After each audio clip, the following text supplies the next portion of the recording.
दिल्ली के सबसे पॉश इलाके यानी कि ग्रेटर कैलाश में बदमाशों ने सरेआम एक जिम मालिक को गोलियों से भूनकर मौत के घाट उतार दिया। हत्याकांड की साजिश जेल से रची गई है। पुलिस ने हत्याकांड की जांच स्पेशल सेल को ट्रांसफर कर दी है। इस मामले की तफ्तीश जारी है। आपको दिखाते हैं पूरी खबर इस रिपोर्ट के जरिए।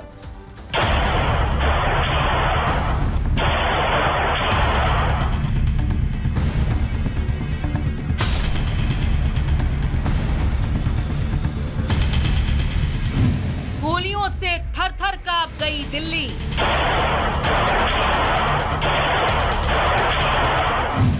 जिम मालिक की सरेआम हत्या।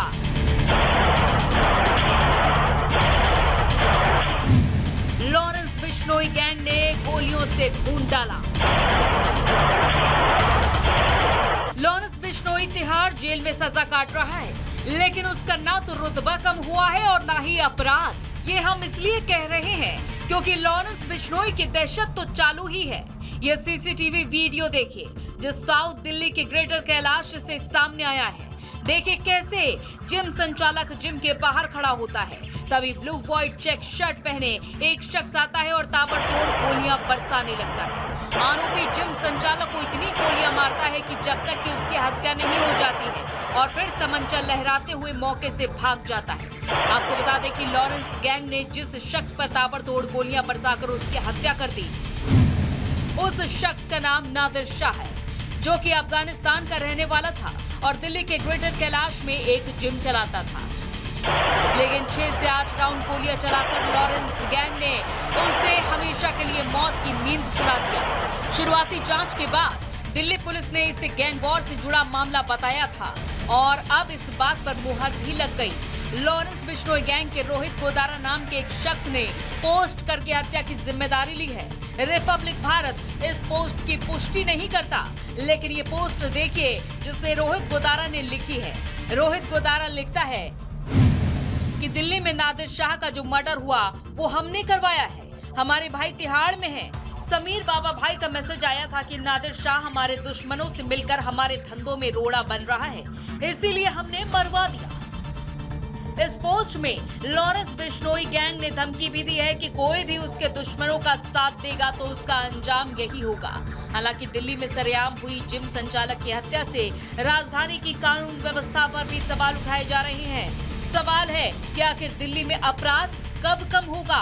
एक के बाद एक लगातार हो रही ये गैंग वॉर कब थमेंगे? हालांकि इस मामले में पुलिस भी एक्टिव हो गई है।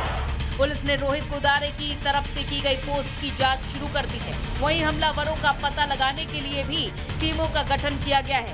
देखना होगा कि पुलिस इस हत्याकांड में आगे क्या खुलासा करती है। Bureau report, Republic Bharat.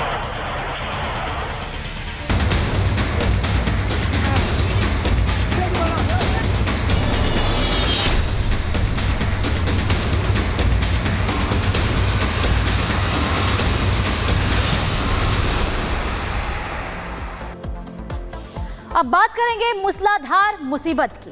इस वक्त देश के कई राज्यों में जबरदस्त तरीके से बारिश हो रही है। बात अगर पश्चिमी यूपी की करें, बुंदेलखंड की करें या फिर राजस्थान, दिल्ली, एनसीआर, छत्तीसगढ़, मध्य प्रदेश की, हर जगह इस वक्त हालात जो है सामान्य ही नजर आ रहे हैं। जबरदस्त तरीके से बारिश हो रही है। लोगों का जनजीवन एक बार फिर से अस्त व्यस्त नजर आ रहा है क्योंकि बारिश रिकॉर्ड तोड़ हो रही है। बात अगर राजस्थान की करें तो राजस्थान में इस बार 50 साल का रिकॉर्ड टूट चुका है। इसके अलावा लोगों के घरों में पानी घुस चुका है, जिस वजह से लोग काफी परेशान और बेहाल नजर आ रहे हैं।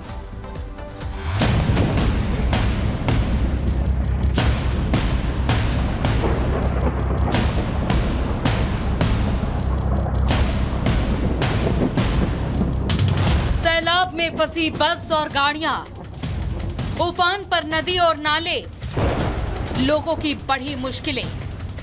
पूर्व से पश्चिम, उत्तर से दक्षिण बाढ़ बारिश का सितम जारी है।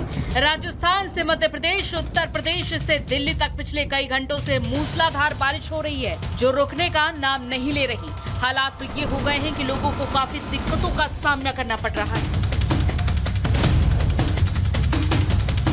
राजस्थान में पिछले कई दिनों से हो रही मूसलाधार बारिश का कहर जारी है। राजस्थान के सवाई माधोपुर में भारी बारिश की वजह से नदी उफान पर आ गई है। जिसे देखकर ऐसा लगा मानो उसकी लहरें सब कुछ बहा ले जाने के लिए आमादा हों। और कुछ ऐसा ही हुआ। उफनी नदी की चपेट में आने से पुलिया टूट गई, जिससे वहां से गुजर रही बस सैलाब में फंस गई। गनीमत ये रही कि वक्त रहते बस में सवार लोग निकल गए, वरना बड़ा हादसा हो सकता था। ऐसी ही तस्वीर सवाई माधोपुर के दूसरे इलाके से भी सामने आई, जहां बारिश का पानी रिहायशी इलाके में भर गया, जिससे सड़कें और गलियां दरिया बन गई। सड़क पर बहते सैलाब को देखकर ऐसा लगा मानो वहां कोई झरना उतर आया हो। यही नहीं, गलियों में घुटने से ऊपर तक पानी भरने से गाड़ियां आधे से ज्यादा डूब गईं, जबकि कई घरों में सैलाब ने अपना कब्जा जमा लिया। कई कॉलोनियों में पानी भर गया। पिछले कई घंटों से हो रही मूसलाधार बारिश से अचानक नदी का जलस्तर बढ़ गया, जिससे अंतिम संस्कार के लिए जा रहे लोग शव के साथ पानी की तेज धार में फंस गए। सैलाब का बहाव इतना तेज था कि कुछ लोग के पैर डगमगाने लगे, लेकिन कुछ लोगों ने हिम्मत नहीं हारी और जान जोखिम में डालकर किसी तरह से उफनती लहरों को पार किया। मध्य प्रदेश में अभी बारिश का स्ट्रॉन्ग सिस्टम एक्टिव है। प्रदेश के कई जिलों में बारिश हो रही है। लगभग सभी डैम फुल और नदियां उफान पर हैं। मध्य प्रदेश के दमोह में पिछले कई घंटों से हो रही मूसलाधार बारिश से सड़कें नदी में तब्दील हो गई हैं। कई गांवों में सैलाब ने कब्जा जमा लिया है। बारिश के बाद आई बाढ़ से कई लोग फंस गए हैं। हालात ये हो गए हैं कि एनडीआरएफ और एसडीआरएफ को मोर्चा संभालना पड़ा। कई घंटों तक चले रेस्क्यू ऑपरेशन के बाद बाढ़ में फंसे लोगों को सुरक्षित जगह पर पहुंचाया गया। मध्य प्रदेश के श्योपुर से हैरान कर देने वाला भी मामला सामने आया है। वहां चलते ई रिक्शा से मगरमच्छ ने छलांग लगा दी। बताया गया कि मगरमच्छ का रेस्क्यू कर नदी में छोड़ने के लिए लोग जा रहे थे, तभी मगरमच्छ ने ई रिक्शा से छलांग लगा दी और इस घटना से हड़कंप मच गया। हालांकि किसी तरह मगरमच्छ को दोबारा ई रिक्शा पर रखा गया और उसे नदी में छोड़ा गया। मध्य प्रदेश के ग्वालियर में कई गांव बाढ़ से घिर गए, क्योंकि वहां कई दिनों से हो रही बारिश से लोगों के घरों में बारिश का पानी भर गया, जिससे लोग अपने घरों में कैद हो गए। ग्वालियर के करीब कई गांव बाढ़ प्रभावित हैं। पार्वती नदी के उफान से लोगों को काफी दिक्कतों का सामना करना पड़ रहा है। प्रशासन लगातार बाढ़ में फंसे लोगों को रेस्क्यू कर रहा है। जानकारी के मुताबिक प्रशासन की टीम ने 400 से ज्यादा लोगों का रेस्क्यू किया है। राजस्थान, मध्य प्रदेश ही नहीं, उत्तर प्रदेश में भी बारिश का कहर देखने को मिला। यूपी के मथुरा में पिछले 24 घंटे से हो रही बारिश से अस्पताल में पानी भर गया, जिससे अस्पताल प्रशासन ही नहीं, मरीजों को भी काफी दिक्कतों का सामना करना पड़ा, क्योंकि बारिश के पानी ने हर जगह अपना कब्जा जमा लिया, जिससे लोगों को आने जाने में काफी परेशानी हुई।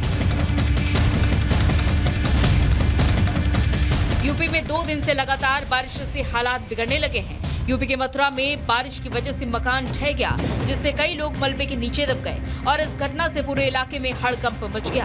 आनन फानन में मलबे के नीचे दबे लोगों को बाहर निकाला गया। मलबे में दबने से एक महिला की मौत हो गई। ऐसी ही घटना यूपी के एटा से भी सामने आई। वहां पिछले 24 घंटे से हो रही भारी बारिश से मकान मलबे में तब्दील हो गए। मकान ढहने से सारा सामान बर्बाद हो गया, जबकि मलबे में दबने से 2 लोगों को अपनी जान गंवानी पड़ी। यूपी में बाढ़ बारिश से 15 से ज्यादा लोगों की मौत हो चुकी है। सबसे भयावह स्थिति आगरा, मथुरा, झांसी और जालौन की है। मौसम विभाग ने 4 जिलों में बारिश का रेड अलर्ट, 15 जिलों में ऑरेंज और 24 जिलों में येलो अलर्ट जारी किया है। Bureau report, Republic Bharat.